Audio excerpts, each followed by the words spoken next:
Well, hi, I'm Courtney. Welcome to my channel where we discuss educational research one study at a time so that you can incorporate it into your practice.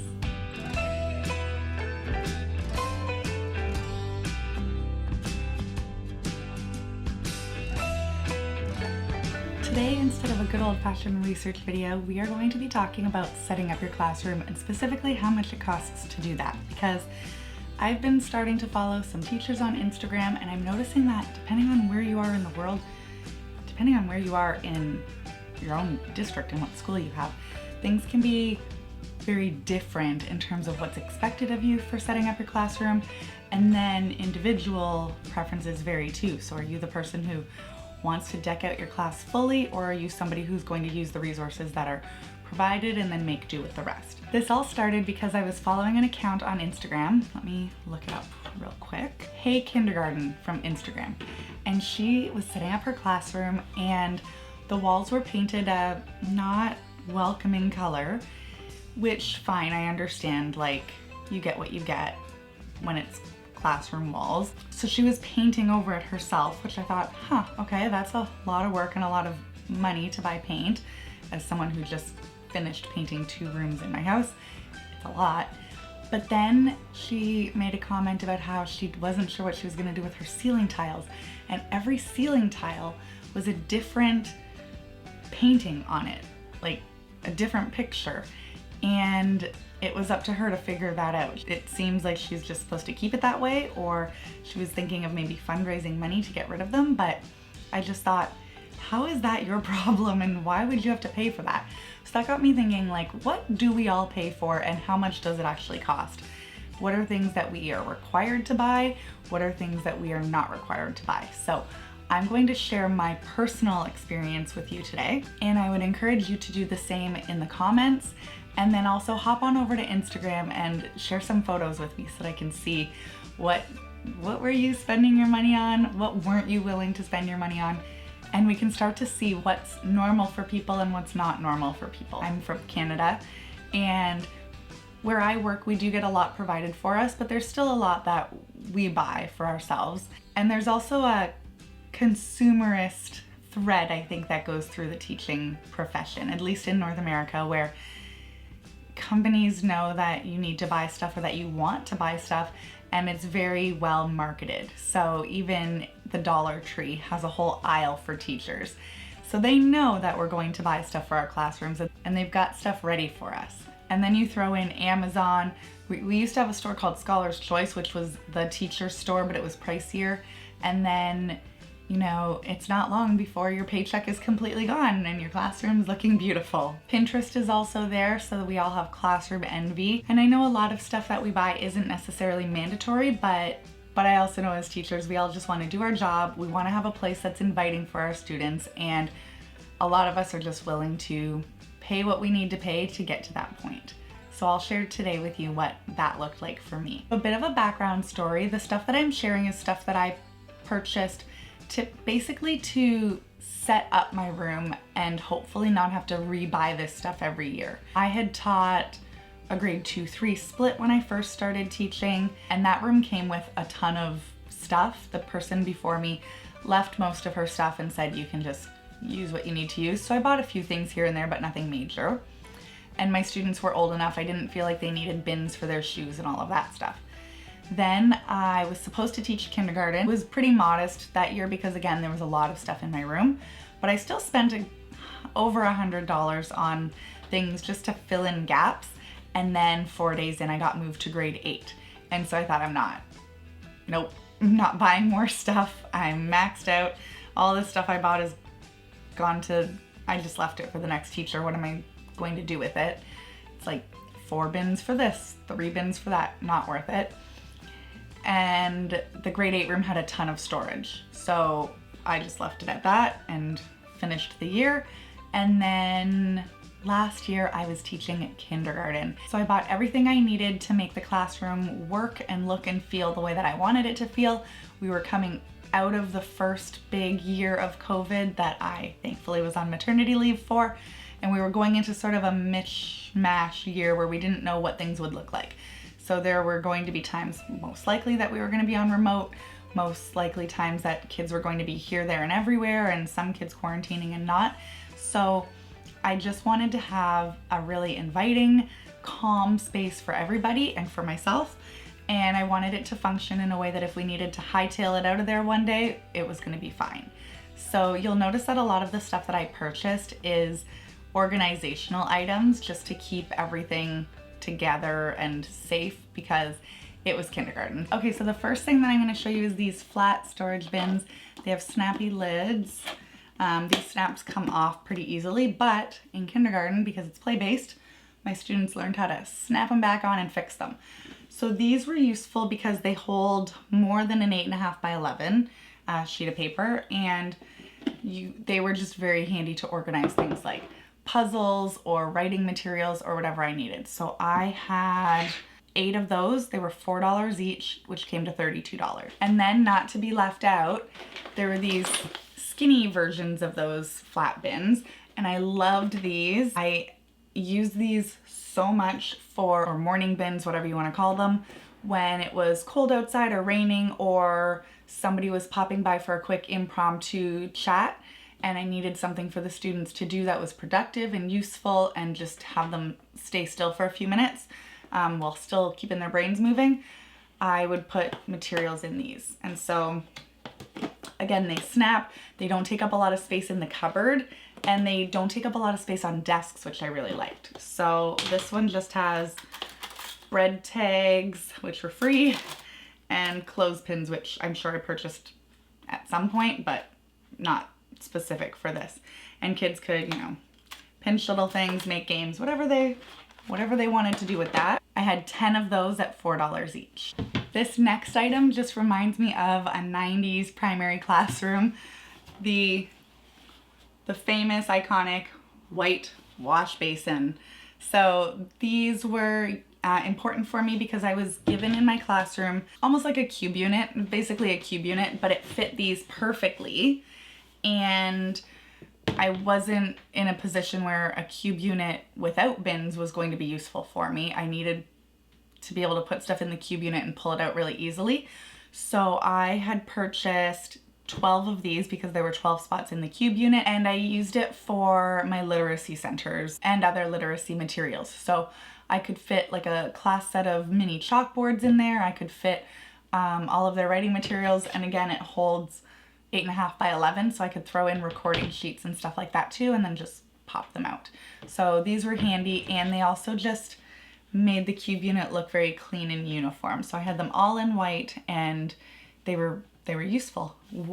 10 out of 10 would purchase again. So those bins were $2 each, and I had 12 of them. Next up are these white binders. I purchased 30 of them because where I work, the maximum students that you can have in a classroom is 30.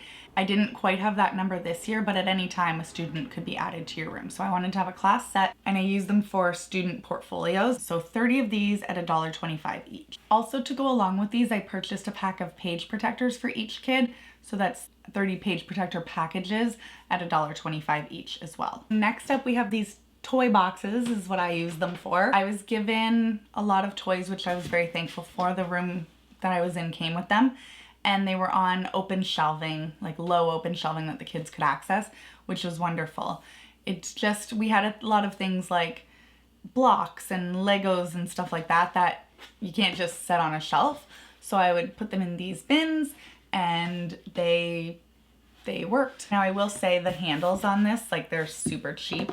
So throughout the year, depending on what was in the bins, some of them would crack. They were a good size that you could have toys in them. There were handles on them so the kids could carry them off to their spots. And we really needed toys this year to be portable because we had a lot of telling kids, okay, take your toys and go play 2 meters away from your friend. So these were handy, but definitely need to be replaced frequently. These cost $3 each, and I had 8 of them. All right, the next thing I'm going to show you is hands down my favorite thing that I purchased. I didn't purchase them all in store. A good friend of mine had used this the year before when she was teaching kindergarten. She then was stepping away from teaching for a year, so she had a whole big box of them and let me let me have them, and then I paid her like a lump sum. So I'm gonna tell you how much they cost each, because if I had to buy them myself, I would in a heartbeat. We called them surprise kits because we wrapped them all up in a big box, and then the first day of school we gave them all to the kids.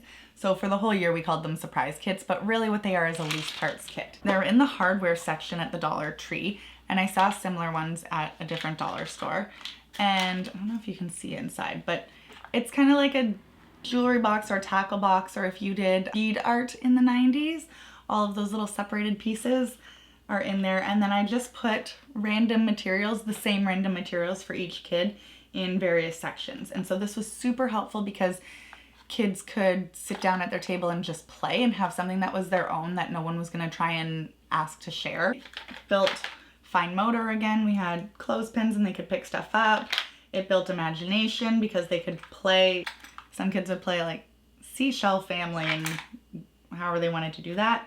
We never needed to look for math manipulatives when we played bingo.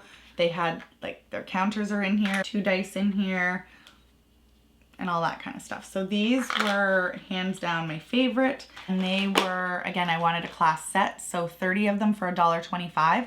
When I purchased them from my friend, she had mostly a class set, but I think she had enough for every kid, and then I went and filled in the gaps because I wanted to have some extra. So super useful, and I would purchase them again. They made my teaching life so wonderful. All right, the next thing that I purchased were these little magnet writers, mini Magnadoodles. They're super fun. I like that the pencil pen thing is really small, which is great for kindergarten. There were 7 in here. I know I would have purchased 8 because I don't buy things in odd numbers. I can't buy things in odd numbers if it's for a classroom, but I'll put down 7 on my, final budget because that's all that I can find in here. So 7, and they were $1.25 each. And we used those for literacy centers, for practicing letters, for just doing quick little write things. We didn't use them as much as I wanted to, but I think I forgot about them for part of the year. So next time I go back to teaching, I will put them in a more visible place for myself. All right, next is this faux wood MacTac. And so this is, I guess some people call it like peel off wallpaper, adhesive shelf and drawer liner is what they're calling it. I always called it MacTac. And I bought 8 of these at least. I feel like I probably bought more. I use these to cover my bulletin boards. And again, that was one of those things that it's a choice. You don't have to cover your bulletin board. However, I wanted to because the bulletin boards in my class, we are not allowed to paint our rooms, but somebody before me, a couple teachers back must have been, painted like a bright purple bulletin board, a bright red, a bright green, and like saturated colors, but they didn't paint right to the edges. They didn't cut around the edges. They just put like a big blob, and then I think their idea was that they would put a border around the bulletin board, and the border would be thick enough to cover those edges. It was very overwhelming to look at. So I covered it up with this faux wood MacTac and made my room look very calm and neutral. And then the student artwork was on display rather than like red and purple everywhere. The next thing I purchased were these plastic tablecloths with the felt backing. So these were great because I used them not as tablecloths actually, but I used them to cover up any open shelving that was just a little too overwhelming to look at. In the past, my mom made me this beautiful cover and it was gorgeous, but given the circumstances of last year, we needed to have things that were not soft. We couldn't really have anything porous. And so this was great because it was easy to wipe down, easy to disinfect, and it did the job. It's also really lightweight, which was nice. So I bought 2 of these at $4 each. All right, the next thing that I purchased were these plastic letters. So they're just like cute, and these were really great for literacy centers. If you flip them over, you can put your, trace them and get the tactile. The only thing is that they were only uppercase, and so I wish I had lowercase as well, but that's fine. I bought 3 packs of those at $3 each. The next thing I bought, I don't have to show you, but you can imagine, was Ziploc bags. So in a kindergarten room especially, you need Ziploc bags for their books and for sending stuff home with them, and you're just always needing a Ziploc bag. So I bought the giant Ziploc bags, 6 packs of them at $1 each for a total of $6, and then 6 small packs, again $1 each for a total of $6. That's just what I bought to set up the room. Throughout the year I had to keep adding to it because they get used up pretty quickly, especially if you're organizing things or you want to collect all of your winter books and organize them that way. We use them left, right, and center. So money well spent, but also money that you're like, I'll have to repurchase those the next time that I go back to my classroom. All right, next up were these shoe bins. I use these for the students to put their shoes in and then their hats and mitts in the winter. These came in 2 packs and they were $2 each. So I bought 15 packages to get me 30 for my students. I'm not including it in my list of what I purchased, but I know that I bought extras of these to use for organization around the classroom because they're just a good size for that kind of stuff. But we'll say $30 total on these. Okay, this next one is a fun one. Definitely not necessary in a classroom, but the teacher who was in the classroom beside me and I got into a really like deep discussion about whistles one day and how, you know, we're not going to use whistles because germs, but what can we do? And the kids were starting to play further away from us and we wanted a way to bring them all back. So she found, I did not find this, she found this on Amazon, and it is just a squeezy whistle and it can get quite loud, which is really handy. So this was 20 bucks on Amazon. Worth it. I'll keep this hopefully forever. I don't think I'll lose it because it's obnoxiously large. So that was useful. That would have been really useful when I was a supply teacher for 7 years because the amount of times I had to yell to stop a dodgeball game, I would have liked to just have a whistle. Sometimes teachers would leave their whistle out for me and say, here, you can use this to supply teach in my class. And I was like, I'm not putting my mouth on that. This next thing I purchased are my big baskets. These I bought 8 of and they were $4 each, so $32 total. And I used them especially on, we had like a high bookshelf, which is great in a classroom, but my students would only be able to reach the second shelf. So we made that a teacher shelf, and then I would put everything in these baskets just so that it looked a bit more uniform and stuff wasn't falling down and I could just reach up and grab what I needed. So I really liked these.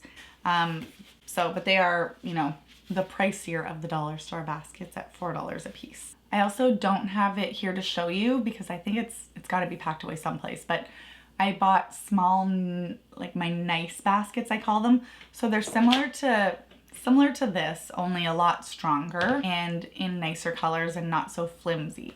So I had 8 of those at $4 a piece, and I used those in my teacher cupboards so that if I needed to get, you know, pens or Sharpies, I could just pull it down and have it. Or I had one filled with just tape that I could pull down, and when a kid needed masking tape to build something, I had it, or if I needed tape, it was just ready to go. So it kept my cupboards organized. It made packing up my classroom super duper easy because everything was just all organized. And sticking with our bin theme, I also had these. These were our inside bins. So inside our classroom we had cubbies, but we couldn't use the cubbies all year long for their shoes and stuff because they needed to be in the hallway. But then when things got tricky with distancing, then they had to be back in the classroom. So anyways, we had a lot of bins in a lot of places. These bins fit perfectly into their cubbies, and for most of the year we ended up using it to keep their supplies. We weren't allowed to share supplies, so they had like a big zipper bag that went in here, and their surprise kits went in here. Everything went in here. You draw a picture and it's beautiful and you got to take it home, throw it in your bin. And so these were kept kind of up high and the students could bring them down when they needed to. To do my research for this episode, I went to Dollarama and took photos of all the bins that they had so that I could remember how much they cost.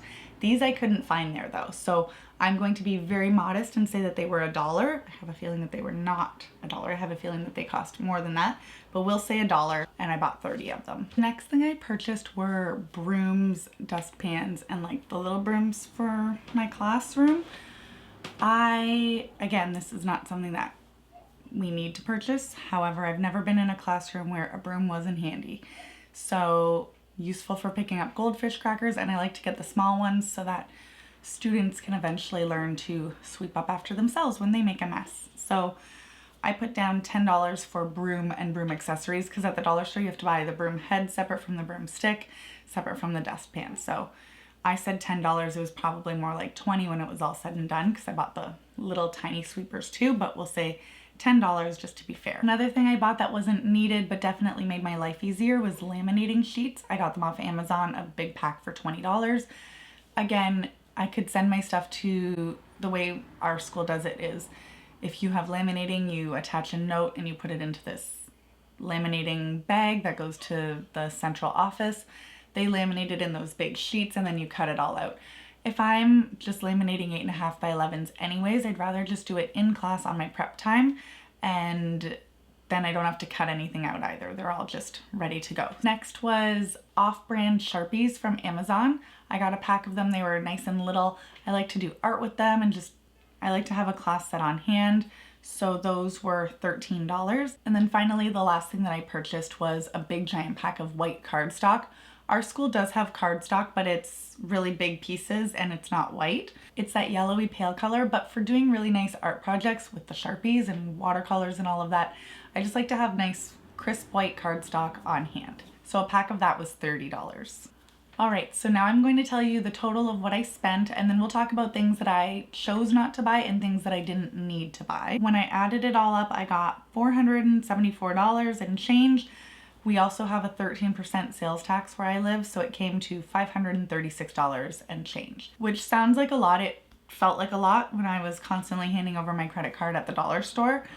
However, it was all stuff that I wanted to make my classroom just run nicely and just work for me. Fortunately, at my school, we do have a parent committee, and they typically give out $200 at some point in the school year for you to spend on your classroom, and they'll backdate it. So if you have receipts, which I definitely kept my receipts, always keep your receipts for teaching stuff just in case.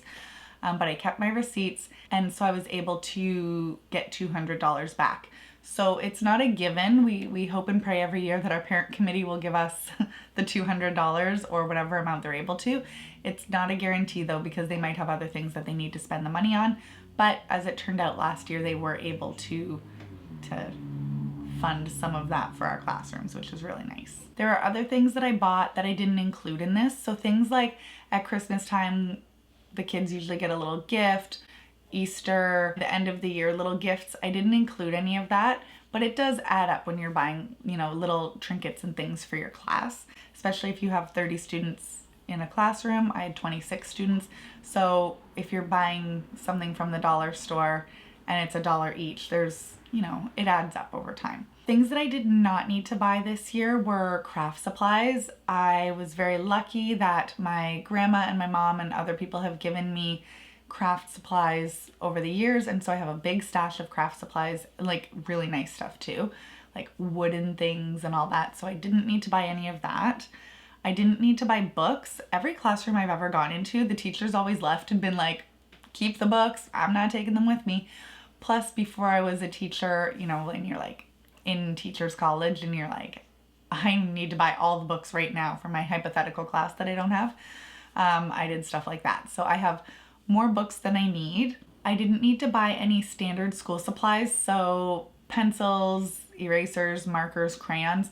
The way my school does it, and I think this is different by school, but the way my school does it is every teacher gets $200 and a condensed version of the Staples catalog, basically, and we can just go bananas with that and make our own classroom order. I've seen in other schools they have a supply room and you can just kind of go shopping in your supply room. The way my school does it is you get $200. And if there's something that you really need and it's over the $200, I think I could probably talk to the principal or the secretary and see what my options are there. Another thing I didn't need to buy when I was setting up my classroom was toys. The class came with a lot of toys, and there's also a set of toys that comes with every kindergarten classroom. So the wooden kitchen set just is standard in the classroom. There's dress-up clothes and dolls that come standard in the classroom. We couldn't play with that because of COVID, and we couldn't have plush toys. It comes with a dollhouse, which we didn't even bring into our classroom. Every classroom has a sand table and a chart stand and a few other things that are like the standard kindergarten package that you get. So I didn't need to buy any of that stuff. And then the other toys that you would need to kind of supplement in, so like Legos, and we had like a gear kit, and the dinosaurs got used so much this year. They were already in my classroom and I'm very thankful for that. And then the other thing that I didn't need to buy were math manipulatives. Now, this comes standard in our kindergarten rooms. It's like a cube unit on wheels, and there's bins that are, I don't know, this big, little bins in it that have all the math manipulatives you could ever want. We're talking counting bears, we're talking tiddlywinks, we're talking pattern blocks. All the things are in this cube unit. That's why I needed the tablecloth to cover it up, because it was just so many math manipulatives, and every kindergarten class gets their own. And then all of the math manipulatives are in a nice sturdy plastic bin that pulls out. So super easy to run math centers that way. I didn't need to buy any of that. We also had a lot of help from our parents in the classroom. So anytime that I needed to do, like I did an inventor's day and I put a call out to parents saying, hey, if you have cereal boxes or egg cartons or whatever, can you please bring them in? So that helped a lot as well. And the parents in our class were really generous and really willing to help out. They were also really good about bringing things that weren't just recyclables. So one day I realized a bunch of our kids really like dancing, and a parent donated 2 mirrors that we could have installed so that we could set up a little dance center for our class. All right, well, I'm interested to know what you have spent on your classroom and where did the money go towards? Was it all organizational stuff like me? Did you have to buy your own math manipulatives and literacy stuff? Do your students bring their own pencils and crayons and stuff like that, or is it just provided for them? It's so interesting to me what is provided and what's not, because it's publicly funded free education, but there's a lot of nuance there and a lot of variation. So I'd love to know, are you required to paint your own classroom and provide everything for your students, or do you have some help along the way? And then are there things that you are splurging on that definitely are not needed, but you're doing it anyways to make your day work? Or are you being frugal and finding ways to get around all of that? So I would love to hear all about your experiences with classrooms and how much money it costs to actually just get your year going off the ground. So head down to the comments and let me know there. And then also follow me over on Instagram and share some photos so that I can see all the cool stuff that you got. Well, thanks for spending some of your time learning along with me, and I'll see you again soon. Have a great day. Bye.